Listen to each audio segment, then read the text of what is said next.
Did the economic crisis change our lives? How can we deal with its effects? What are people's expectations for the future? Everyone has his own experience when it comes to the economic crisis. Some felt it not. We interviewed people with several backgrounds from different countries, asking them these questions. We are Giulia and Grzegorz, speaking from the European Parliament. We are a part of a team of journalists from all over Europe reporting on the social effect of the ongoing economic crisis. There are many stories in news every day about the high-level meetings, conferences and austerity plans.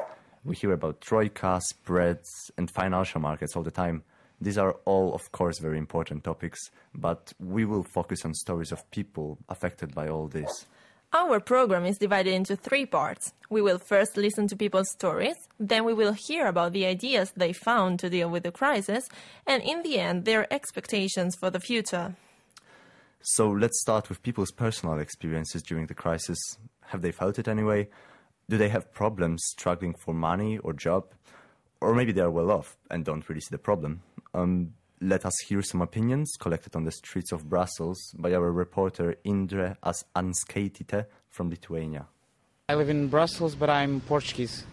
So, of course, I know a lot of people. Most of my friends and even family are being affected by the austerity cuts.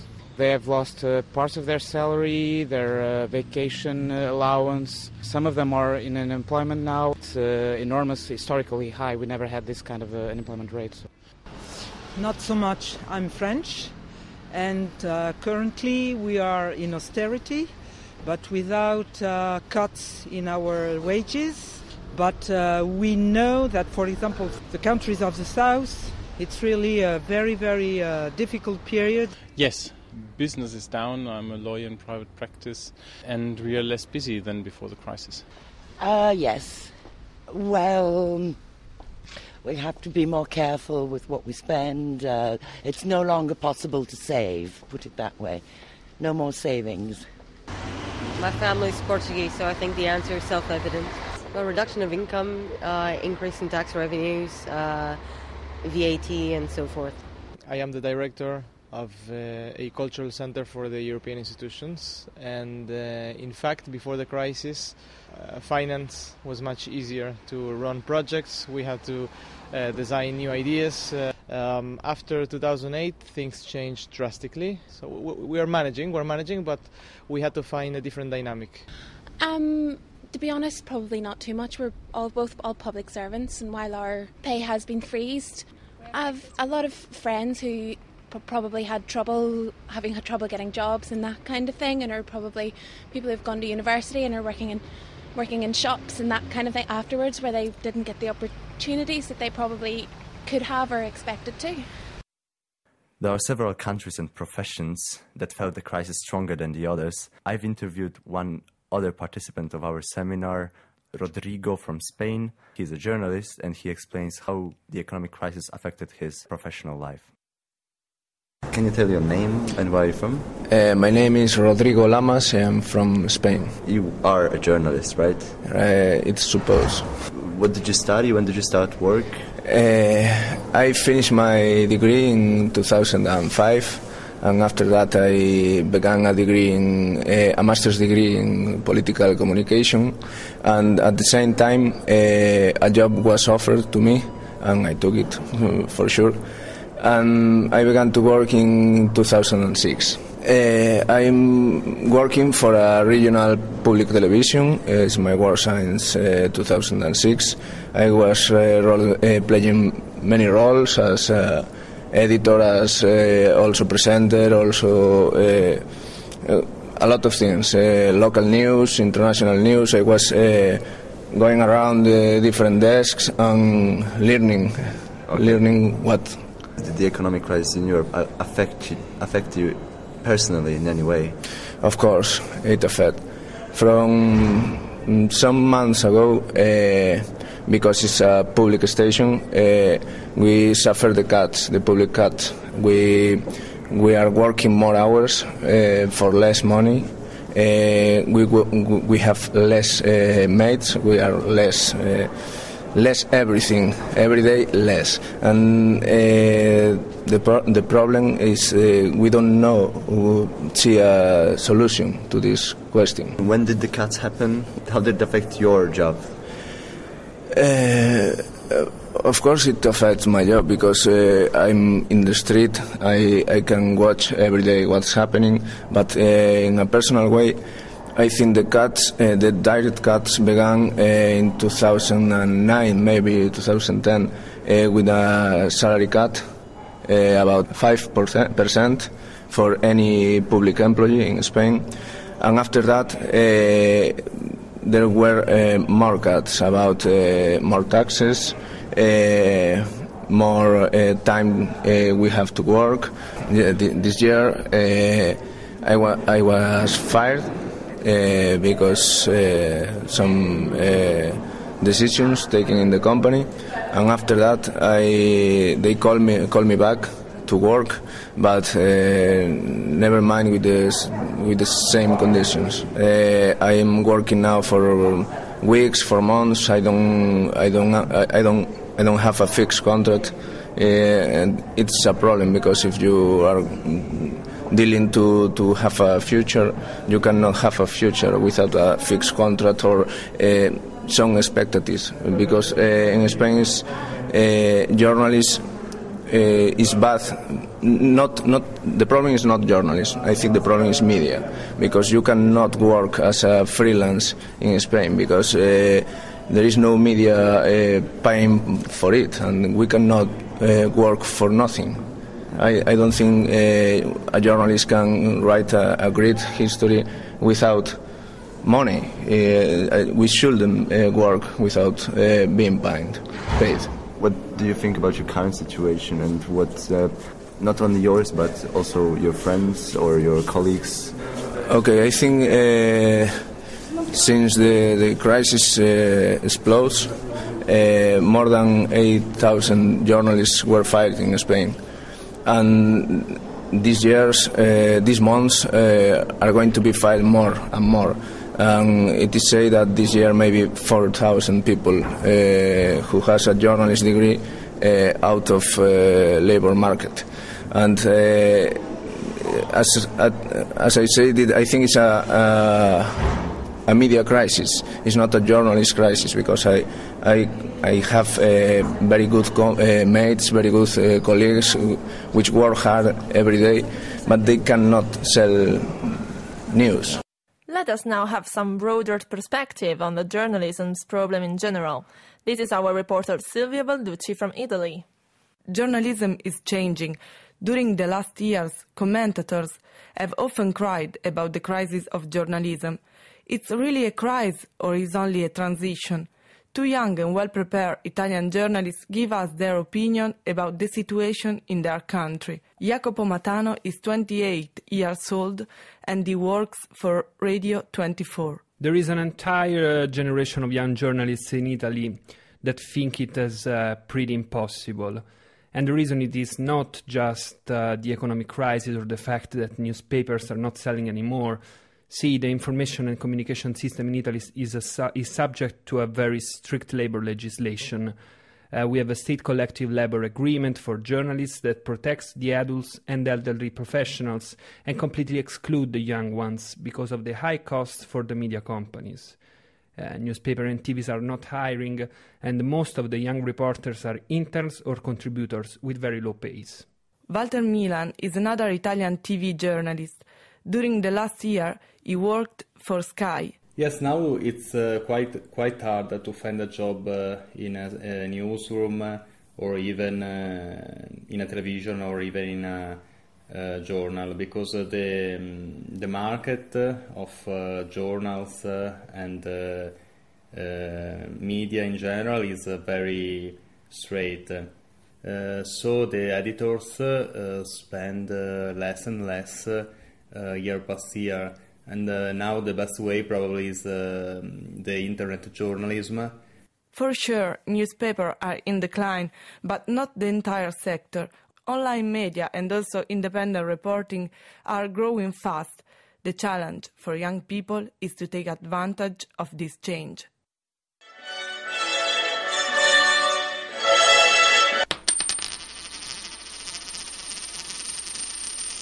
Where there are problems, there are also solutions.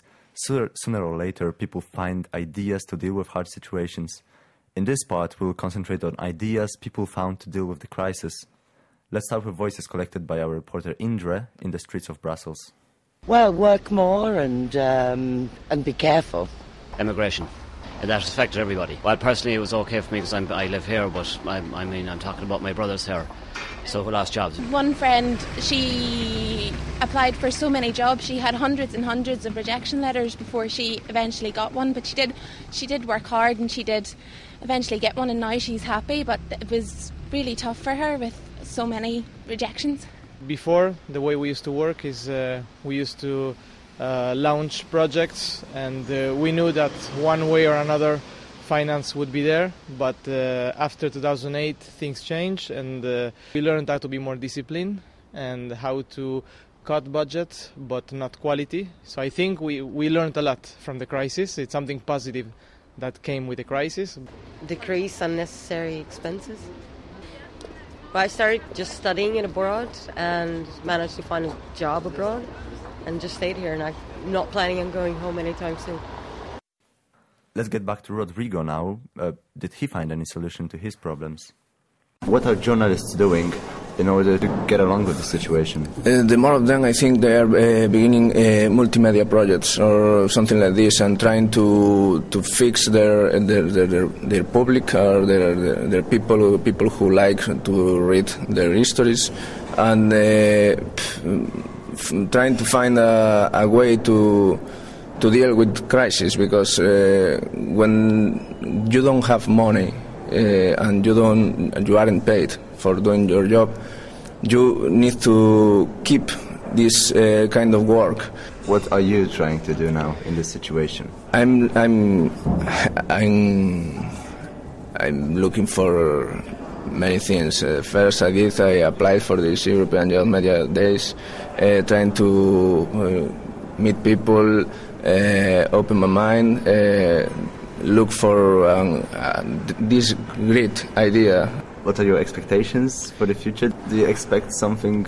I have no many expectations about future, because as I say, this is a media crisis. We have to reinvent ourselves and try to, put our news in everywhere. Okay.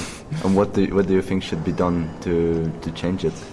I think, as the girl said, we need to keep learning. We shouldn't work without being paid.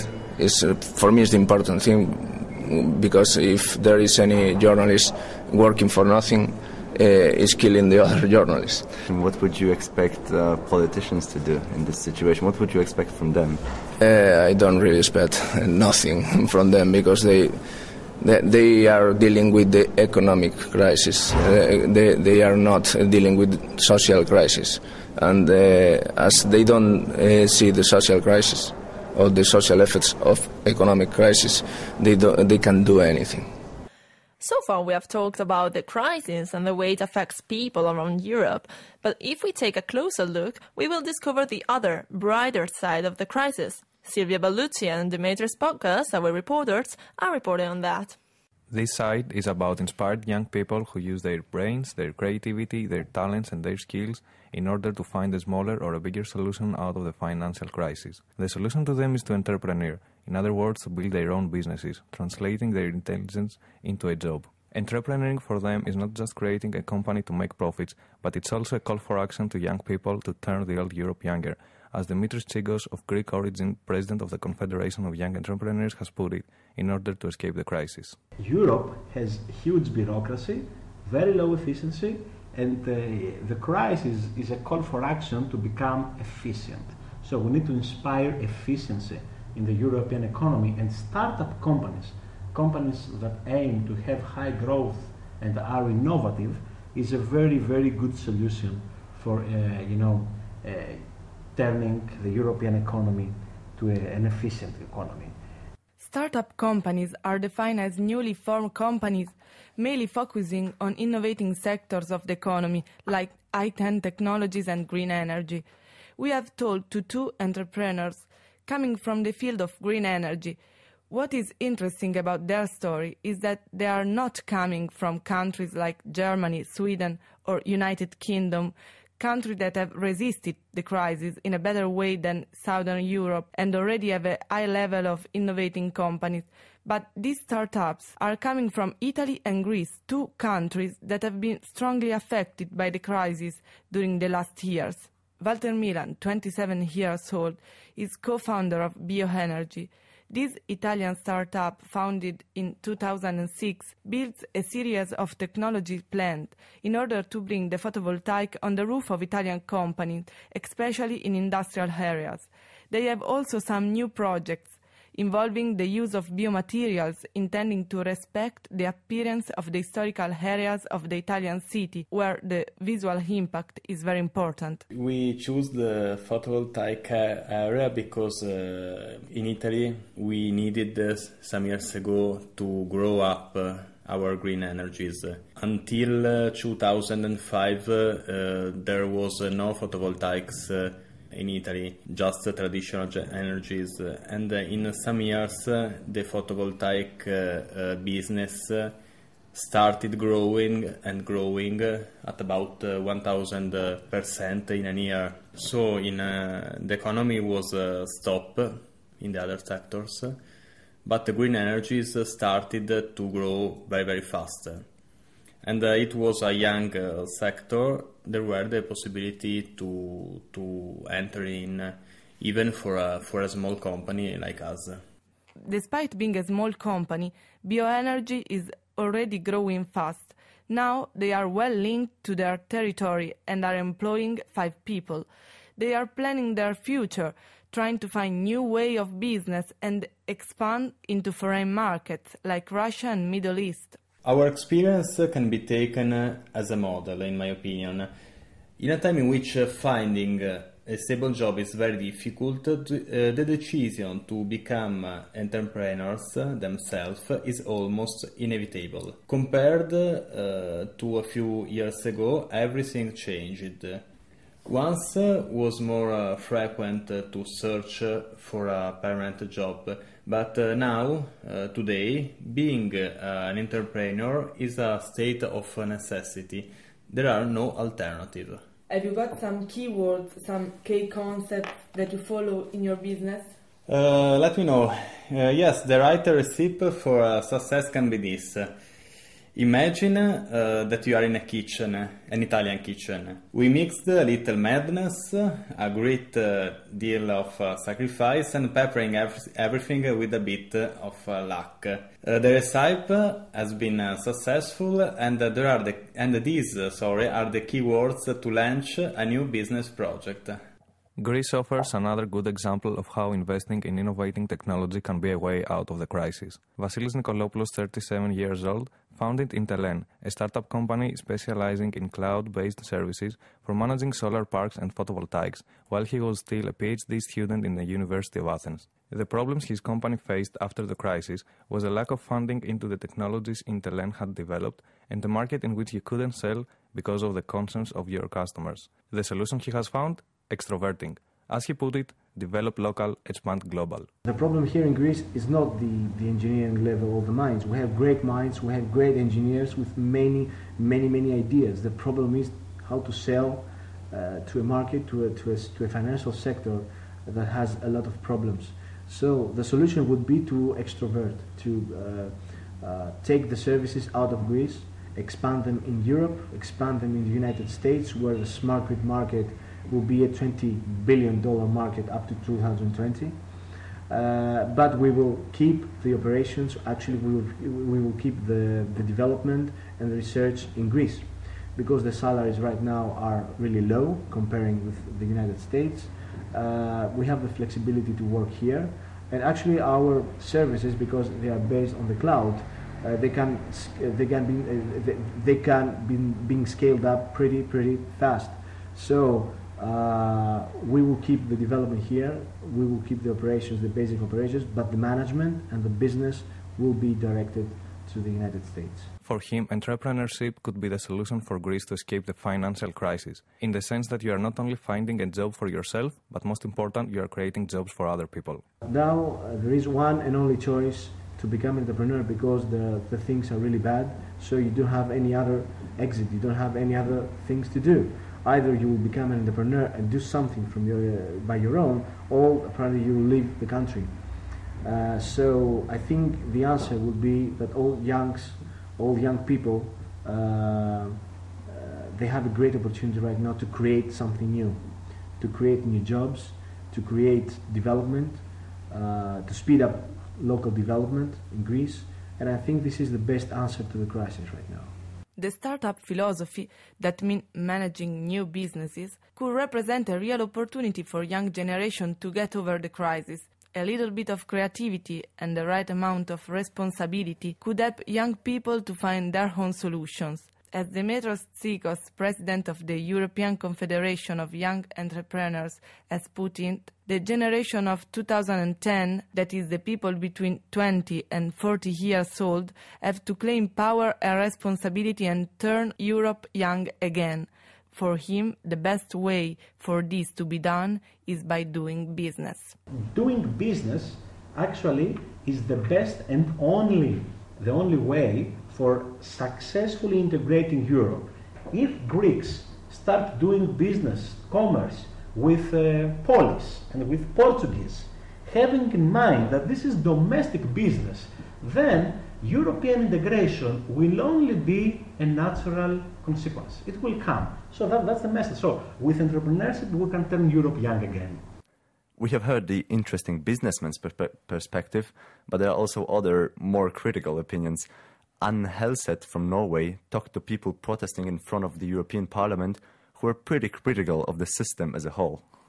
Money now grows faster than the real world. Life is being snuffed out of national economies. The debts grow more rapidly than people can pay. That's the political fight of the 21st century. Unlimited economic progress in a world of finite natural resources is bound to collapse. What we heard here is from the documentary Surviving Progress, which was screened at the Green Up Festival in Brussels some weeks ago. The film is questioning our progress as usual approach, how we now in the time of crisis go about striving after infinite economic growth on a finite planet. But inside the European Parliament in Brussels, the MEPs keep discussing how to stimulate growth to get out of the crisis. Outside the same parliament, however, some French are demonstrating for a world where we don't grow money but vegetables. Thomas has cycled all the way from France to demand land for those who don't have any. Why it's important? Because we think the world is beginning to be crazy, and all the people who live in the city and the people want to have this link with the ground, but they can't. And why these people can't have this link? It's mad, because we all come from the ground, we all go back to the ground, and during our life we can't have this link. The name of Thomas' movement is Cyclomarche des Sans Terre, the cycle relay of those without land. But how is their fight connected to a critique of the whole system? Our movement thinks that the economic crisis, it will always be a crisis now in this system. Capitalist system, mondialization, it will be always a problem. And we want that the system change, and the system have to end, because less people are rich and more people are poor. So this system have to end, and are we thinking about the ground, the house? People need to have a house. It's connected, you know. And if we want that people don't, if someone don't have a job, but he got a land, he can hit, he can do something, he can have self-confidence because he do something and he creates something and he success with it. So this person will be more. It will be better in his mind, and maybe it will be easier for him to do something after, you know, to try to find another job or to help people around him. And we think that all this stuff is connected. So after having cycled for 2 weeks, Thomas is now standing in a roundabout in rainy and miserable Wednesday night in Brussels. This guy is obviously dedicated. What advice does he have to those who also want to change the world, but without really leaving the sofa? Exactly that, to stay at home. Stop consumption, stop to consume everything you want to consume, stop to take always a plane to go travel, stay where you are, help people around you. We think that consumption, you know, things that we're gonna success because we will consume and more. It's not possible. Everyone says that growth is infinite, but how growth can be infinite when we live in a finite system, you know, infinite ground? Yeah. It's just everyone knew that it's impossible, but they try to make us think that it will be all right. Okay, growth is gonna always up, but everyone knows that it's not possible. So yeah, it's just the system is mad. So we heard from the man on the street. Now let's go back to the experts in the Surviving Progress documentary. What do they think we need to do? I think it's very important to make a distinction between good progress and bad progress. Things progress in the sense that they change, but when they reach a certain scale, they turn out to be dead ends. Massive inequity, climate change, the loss of biodiversity have been driven over the last 200 years by a system of overproduction of stuff. Nature is not this endless credit card that we can just keep drawing on. We have to use less. If we can move from non-consumption to consumption, we can also move from consumption back to non-consumption. We actually can't talk about crisis without taking into consideration politicians' voices. Our reporter, Ákos István Posta from Hungary, has asked some questions to Eduard KUKAN, former Minister of Foreign Affairs of Slovakia, now member of the European Parliament. Mr. KUKAN, as member of the European Parliament, how you see the situation of Europe now? No question, Europe is facing difficult situation at the current stage. It's not only economic or financial crisis, there is also crisis of leadership, crisis of credibility in the eyes of European citizens. So no question, it's very complicated and difficult situation. And it is also clear that the European Union cannot develop further if some changes are not made. I think that at least the political leaders of the European Union, be it Council or Commission or Parliament, are fully aware that some dramatic changes have to be introduced in order to solve the situation and to get out of it, to remain the important player on the global scene. Because we say that the European Union wants to be a global player, like America or especially now when Brazil or China, these countries are, India becoming stronger and stronger. If EU wants to keep the dignified place and be a member of this club of global world leaders, it has to change. It has to change the mechanism, it has to change the decision-making process, and it has to adopt the more cohesive approach for finding the solution to the problems. Of course, what is felt most dramatically is the crisis in the field of finances, in Eurozone. The requests of some member states to get some loans or credit like Greece, Portugal or Spain, because it's all the time speculated that they are going to ask for the credit, makes it necessary to establish some kind of financial institution like European stabilizing mechanism, to which all the countries, members of the Eurozone, have to contribute. So this is in order to bring some kind of stability and more relaxed situation to the banking sector and to the financial institutions of the world and of the Europe. The European Council, which meets today in Brussels, is going to discuss this situation. And it's not enough to discuss. We all hope that it will come up with the solutions, with the decisions which are going to make this kind of situation. I believe that European Union, Eurozone, and the whole European Union will get out of the situation, that it will resolve the situation, because there were many difficult situations in the history of the European Union in the past, and there was always possible to find the solution. I agree that this situation is maybe the most difficult, the most complicated, but I believe that when it comes to the point that member states, have to consider what would be better for them if the Union is going to be prosperous, or if it collapses and they will return to their own individual capacities, I really believe that the responsible political decision will be made by the leaders of the European Union. But it's going to be difficult.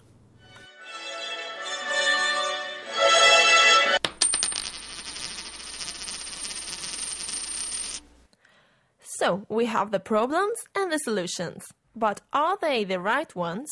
What do people expect to happen in the future? Are they optimistic? Indré asked about the predictions for the future. I am becoming more and more skeptical about the evolution of the European Union. I think that people are not only rejecting Europe as a whole, but also other Europeans. I've seen racism becoming more and more visible. For me, the solution would be building a more democratic union with more power to the parliament, more accountability. The solution for me is on values and in politics, and not in the power of bureaucratic institutions. More social dimension and less financial dimension. I believe that we're going to be again the same European Union, so we'll continue further together. I just hope more prosperity and more peace, more integration of minorities, and well, definitely that the people should have a better lifestyle. Well, I hope to do something to resolve the crisis. I don't know what at this stage, but the sooner the better for everybody. It would be nice to see a recovery of the economy, greater fiscal integration, I suppose, and more balance of expenses and jobs. That would be great. How it will go further with some countries who have very difficult for this moment. So it depends a little bit the next few years what will happen with those countries, because if one falls, I think it's like a domino effect. So it's not good for the other countries. Personally, I think it's still going to be difficult for a few years, but it will come out stronger. It's a great opportunity for Europe to wake up and everyone start cooperating. If they do that, fine. Okay, even though we concentrated on people's opinions, it's actually impossible to talk about the future without politicians who are actually making the decisions. People have their own expectations. Politicians have their own expectations. Let's now listen to what Minister KUKAN said to our reporter Ákos István Posta. What you see as the future of the EU if you look the broader horizon? I am guarded optimism concerning the future of the European Union. I believe that the European Union is a good project. I think that it's an excellent project in the modern history, because sometimes we forget the advantages which it brought. You know, what was in the past, what was in the history. When there were some big problems, war started. There were wars and so on. In Europe, we have the peaceful development after the World War II. Of course, here and there in the Balkans there were, but it was not in such a big scale as it was back in the history. So I think that we should also, it's not a phrase, it's real that the European Union brought security for the European continent.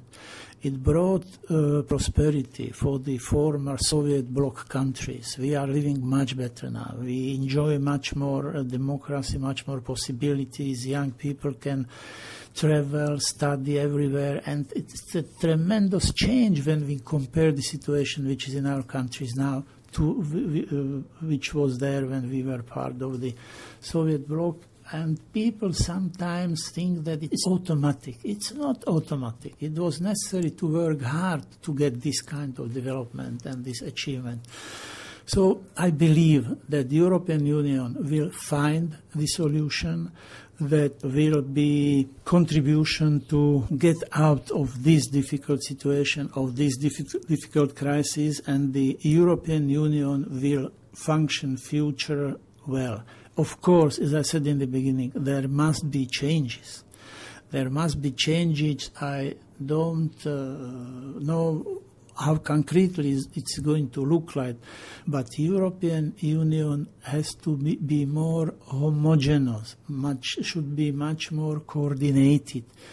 You cannot have the good results when you have concerning the financial issues. You have 27 different laws. It's not possible to function properly. So I think that the European Union is going to develop in that direction, that it will be more centralized. I'm not afraid to say that it will be more united and more cohesive in the future. But I believe in the future of the European Union. Now we have one more politician's opinion. Our reporter Indré talked to Pervenche BERÈS, European Parliament member responsible for employment and social affairs. Our future is together. I mean, François Mitterrand, the former French president of the Republic, once said, Europe is our future, and I do believe this is more than true, and even more true than before the crisis. No European country will get out of the crisis, and we will be able to face the challenge ahead regarding aging population, regarding globalization, without the Union. So now it's our duty to fix it and to make it work, and to make necessary steps to help all EU citizens to get the benefit they are entitled to expect from the Union. But you said it's more clear that we are going to be together than before the crisis. So why? Because I think now we hear a lot of criticism towards the European Union. We hear opinions that it could collapse. Well, please tell me what will be the future of each member state and the continent of Europe if we split apart. If we split apart, regarding the challenge of globalization will be nothing. And not even the biggest member state of the Union will be able to face the challenge alone. The reason why we have created the Union after the Second World War are even more true today than they were at that time. And for me, the Nobel Prize that has just been deserved to the European Union is a signal to recall to us our duty to stick together and to be solidar. And this is the challenge ahead of us, that if we are only going to do the Union through sanction, through mutual bashing, we will not do it. We need to move ahead on our two pillars, which is one, be consistent on the fiscal hand, okay, but let's be solidar. And let's create added value together. This is the challenge. For this, I really request head of states and government, when they meet in December, not only to discuss banking union, economic union, fiscal union, democratic union, and to leave aside a social union. We need to deliver for our citizens, and the best protection our citizen can get is still, and even more, to do it together. European Union, for example, some countries as Spain, even Lithuania, where I am from, we have a lot of unemployment problems. And, for example, Eurozone's countries have to help others instead of helping themselves. So is this price of democracy and this peace we have? No, this is not the price for democracy. This is the price for solidarity. And the base, one core value of the Union is about solidarity. It is about democracy, it is about peace, but it is also about solidarity. And this is really something of the essence. If you have no solidarity inside the Union, it will collapse. But I think it's in the interest of no one, not even in the interest of the richest member state of the Union. So this is the crisis, affecting us in so many different ways and showing how connected we are to each other. Even when we listen to people of many different backgrounds and countries, we see that our decisions affect each other. Our team did the best to cover every aspect of the awful moment Europe is passing through. Thanks for your attention. Maybe not today, maybe not tomorrow, but we will surely deal with today's problems.